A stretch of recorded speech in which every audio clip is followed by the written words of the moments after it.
Sa isa na namang heart-stopping showdown, kinapos ang Alas Pilipinas kontra sa Iran matapos ang 5 set na laban na punong-puno ng emosyon, momentum shifts, at matitinding palo. Sa kabila ng matapang na simula at malalakas na runs sa gitna ng laro, nanaig ang Iran sa endgame at umuwi ng panalo. Malakas agad ang pasok ng Pilipinas sa unang set.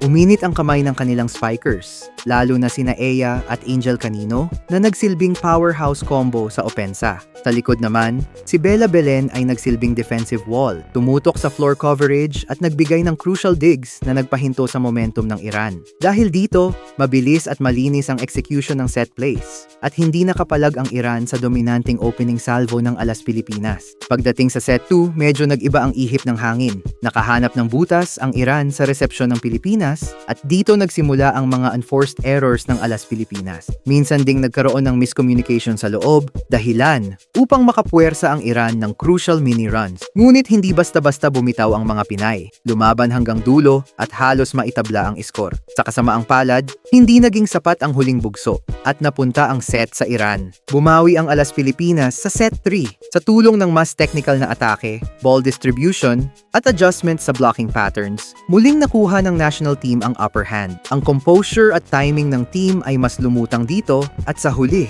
nagawa nilang maungusan ang Iran at agawin muli ang momentum.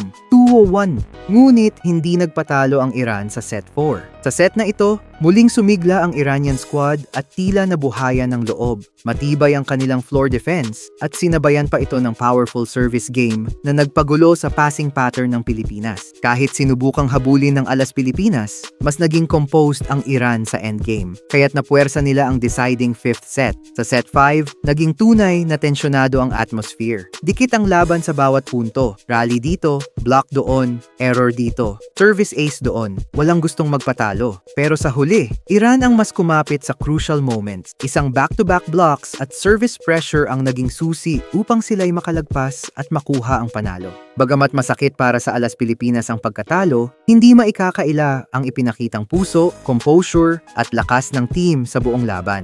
Ipinakita nila na kaya nilang makipag head-to-head sa malalakas na team ng Asia. Malayo pa ang mararating ng squad na ito at siguradong babawi sila sa mga susunod na laban.